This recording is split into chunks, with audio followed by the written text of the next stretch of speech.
जादुई जिन। एक छोटे से गांव में रमेश नाम का एक लड़का रहता था। वह बहुत ही मेहनती और ईमानदार था, लेकिन उसकी गरीबी के कारण वह अक्सर परेशान रहता था। उसके पास जो भी थोड़ी सी जमीन थी, वह उसमें सब्जियां उगाता था और गांव में बेचता था। एक दिन रमेश अपनी जमीन पर काम कर रहा था कि अचानक उसे एक पुराना मिट्टी का घड़ा मिला। घड़े को खोलते ही उसमें से एक विशाल जिन्न बाहर आया। जिन्न ने रमेश से कहा, मैं एक शक्तिशाली जिन्न हूँ और मैं तुम्हारी हर इच्छा पूरी कर सकता हूँ। लेकिन एक शर्त है, तुम मुझे हमेशा कोई काम देते रहोगे, वरना मैं तुम्हें खा जाऊंगा। रमेश को जिन्न की बात सुनकर पहले तो डर लगा, लेकिन फिर उसने सोचा कि यह जिन्न उसकी गरीबी को खत्म कर सकता है। उसने जिन्न से कहा, सबसे पहले मेरे लिए एक बड़ा सा महल बना दो। जिन्न ने कुछ ही पलों में रमेश के लिए एक शानदार महल बना दिया। फिर रमेश ने उसे बहुत सारी दौलत और सोने चांदी का सामान लाने के लिए कहा। जिन्न ने तुरंत ही उसकी यह इच्छा भी पूरी कर दी।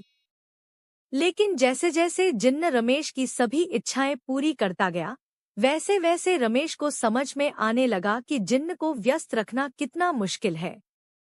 जिन्न हर काम बहुत तेजी से करता था और हर बार नया काम मांगता था। रमेश अब चिंतित हो गया, क्योंकि उसे समझ में नहीं आ रहा था कि वह जिन्न को कैसे व्यस्त रखे। आखिरकार रमेश एक बुद्धिमान व्यक्ति के पास गया और उसकी समस्या बताई। उस व्यक्ति ने रमेश को सलाह दी, जिन्न से कहो कि वह एक बहुत लंबी सीढ़ी बनाए और उसे तब तक चढ़ने के लिए कहो जब तक तुम उसे कोई नया काम नहीं देते। रमेश ने इस सलाह का पालन किया। उसने जिन्न से कहा, तुम एक सीढ़ी बनाओ जो आकाश तक पहुंच सके, और तब तक चढ़ते रहो जब तक मैं तुम्हें कुछ और करने के लिए नहीं कहता। आज जिन्न ने तुरंत सीढ़ी बनाई और चढ़ने लगा। लेकिन सीढ़ी इतनी लंबी थी कि जिन्न कभी नीचे ही नहीं आया और रमेश अपनी शांति से अपने जीवन का आनंद लेने लगा। मेहनती किसान के 4 आलसी बेटे। किशनगंज गांव में एक किसान रहता था। उसके 4 बेटे थे और चारों बेटे बहुत ही आलसी थे। वह कुछ भी कामकाज नहीं करते थे। किसान दिन भर अपने खेत में काम करता था और कोई भी लड़का उसका हाथ बटाने नहीं आता था। किसान बहुत चिंतित रहता था कि उसके मरने के बाद उसके चारों बेटों का क्या होगा।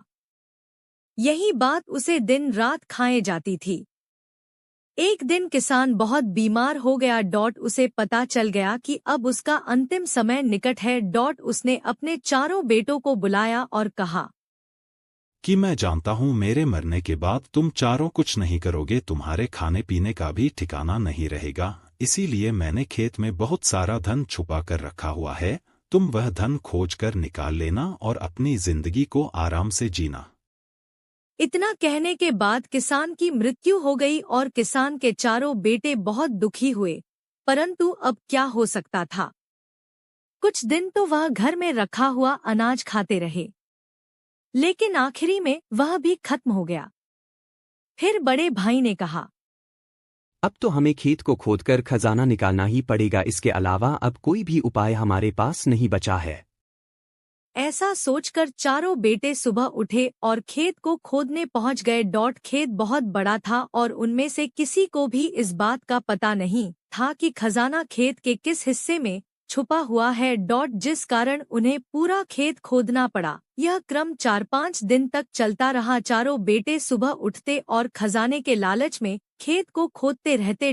आखिर में उन्होंने सारा खेत अच्छे से खोद दिया। लेकिन उन्हें खजाना कहीं भी नहीं मिला। वह बहुत दुखी हुए।